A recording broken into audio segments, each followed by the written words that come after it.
Hello students, कैसे हैं आप लोग। हमने अपने लास्ट लेक्चर में स्नूपी प्रोटोकॉल डिस्कस किया था। आज हम देखेंगे स्नूपी प्रोटोकॉल के जो दो अप्रोचेस हैं वो कौन कौन से हैं। तो इसमें हमने देखा था कि जो हमारा फर्स्ट अप्रोच होता है वो राइट इनवैलिडेट होता है, और जो नेक्स्ट अप्रोच है वो राइट अपडेट या जिसको हम राइट ब्रॉडकास्ट भी बोलते हैं वो है। तो आज के हमारे टॉपिक का नाम है right invalidate and right update in Snoopy protocol. चलिए स्टार्ट करते हैं राइट इनवैलिडेट स्नूपी प्रोटोकॉल से। तो राइट इनवैलिडेट स्नूपी प्रोटोकॉल में सबसे पहले जो समझने वाली चीज़ है वो ये होती है कि यहाँ पर जो रीडर्स हैं वो मल्टीपल हो सकते हैं, लेकिन राइटर जो होता है वो केवल एक ही हो सकता है एक टाइम पे। ऐसे तो कितने भी हो सकते हैं, लेकिन अगर हम बात करते हैं राइट ऑपरेशन एक टाइम पे कितने लोग मैक्सिमम परफॉर्म कर सकते हैं, तो एक ही कर सकता है। लेकिन अगर किसी ब्लॉक को रीड करना है तो मल्टीपल रीडर उस ब्लॉक को रीड कर सकेंगे। इसमें इनिशियली हम एक लाइन को शेयर कर देते हैं सेवरल कैशेस में रीडिंग पर्पस के लिए। अब होता क्या है, जब किसी कैश को मान लीजिए कोई लाइन में अपडेशन करना है या फिर कोई कैश चाहती है एक राइट ऑपरेशन परफॉर्म करना, तो इसको सबसे पहले एक इनवैलिडेट का नोटिस इशू करना पड़ेगा।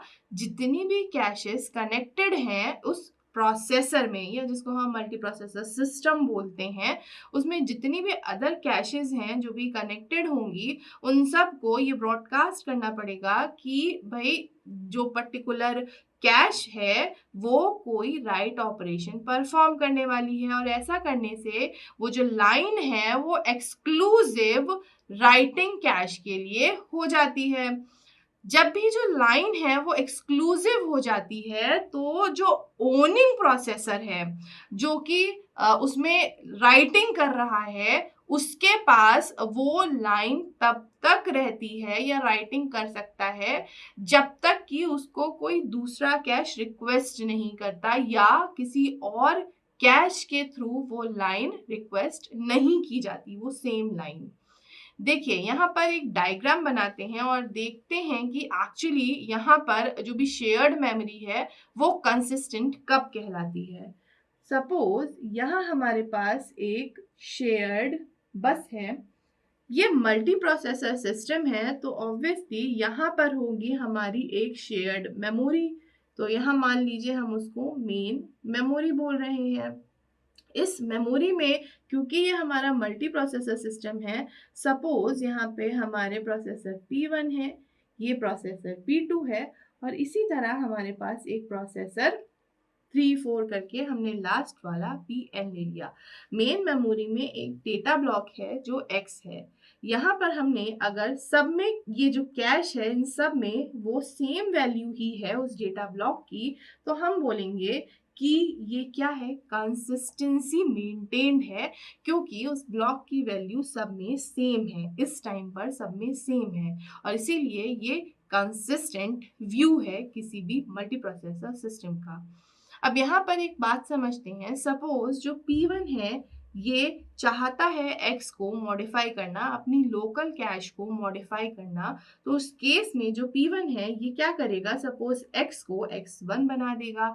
अब इस केस में क्या होगा, जो अदर कॉपीज हैं X की, जो अदर कॉपीज है कहाँ पे, बाकी जितने भी प्रोसेसर हैं उनके पास, जैसे कि P2 के पास, P3 के पास, अब तक PN के पास, जितना भी हमारे प्रोसेस लगाए हैं।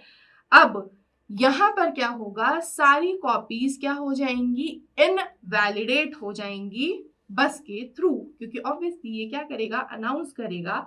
अनाउंस करने से यहाँ पे ये इनवैलिडेट हो जाएगा और ये भी इनवैलिडेट हो जाएगा। तो ये हो गया राइट इनवैलिडेशन ऑपरेशन, किसके थ्रू, P1 के थ्रू। चलिए ये हो गया हमारा राइट इनवैलिडेशन प्रोटोकॉल। चलिए अब डिस्कस करते हैं राइट विद अपडेट प्रोटोकॉल।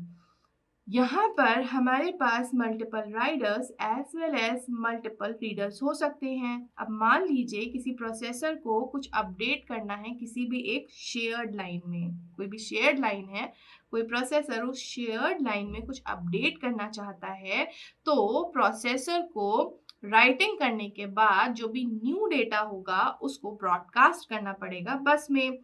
ध्यान रखिएगा, जैसा कि हमारा प्रीवियस प्रोटोकॉल में इनवैलिडेशन हो रहा था, इस केस में इनवैलिडेशन नहीं होगा। यहाँ पर बस हम क्या करेंगे, जो न्यू डेटा है उसको ब्रॉडकास्ट कर देंगे बस के थ्रू, और यहाँ इनवैलिडेशन सिग्नल हम ब्रॉडकास्ट नहीं करने वाले। अब होगा क्या, जितनी भी कैशेस हमारी कनेक्टेड हैं या इन्वॉल्व हैं उस सिस्टम में या मल्टी प्रोसेसर सिस्टम में, वो सारी अपनी कॉपीज को, अगर उनके पास वो कॉपी है, उसको अपडेट कर लेंगी। एक इसको भी एक डायग्राम से मैं आपको समझा देती हूँ। सपोज यहाँ हमारे पास एक शेयर्ड बस है, इससे हमारे कनेक्टेड है एक शेयर्ड मेमोरी, मतलब मान लीजिए मैंने इसको मेन मेमोरी कर दिया। यहाँ हमारे पास कनेक्टेड है डिफरेंट प्रोसेसर्स, तो जैसे मान लीजिए ये प्रोसेसर 1 है, ये प्रोसेसर 2 है, यहाँ प्रोसेसर n ले लेते हैं। अब ऑब्वियसली हर प्रोसेसर के पास हमने एक कैश लगाई है, ताकि क्या हो जाए, परफॉर्मेंस इम्प्रूव हो जाए। तो ये इसकी कैश मेमोरी है, ये इसकी कैश मेमोरी है, एंड यहाँ पे ये इसकी कैश मेमोरी है। फॉर एग्जाम्पल यहाँ पर है हमारे पास जो डेटा ब्लॉक, सब ने उसको कॉपी किया और x है यहाँ पे। अब मान लीजिए इस केस में P1 को क्या करना है, राइट ऑपरेशन परफॉर्म करना है। तो यहाँ पे इसने इसको मॉडिफाई किया, राइट करने के बाद इसने यहाँ पे x2 कर दिया, उस डेटा जो भी हमारा शेयर्ड लाइन में था उसको हमने क्या किया, अपडेट कर दिया, P1 के थ्रू वो अपडेट हो गया। इस केस में क्या होगा, ब्रॉडकास्टिंग हो जाएगी विदाउट इनवैलिडेट सिग्नल। यहाँ केवल जो न्यू डेटा है वो ब्रॉडकास्ट होगा, और जितने भी हमारी कैशेस हैं वो, और जितनी भी हमारी मेमोरी है वहाँ पे वो न्यू डेटा क्या कर दिया जाएगा, अपडेट कर दिया जाएगा। तो यहाँ वो सब डेटा अपडेट हो गया। ध्यान रखिएगा, यहाँ पे इसकी तरह इनवैलिडेशन नहीं हुआ है, यहाँ पर सिर्फ क्या हुआ है, अपडेशन हुआ है। तो ये है हमारे स्नूपी प्रोटोकॉल के दो approaches, right invalidate Snoopy protocol और राइट अपडेट या फिर राइट ब्रॉडकास्ट स्नूपी प्रोटोकॉल।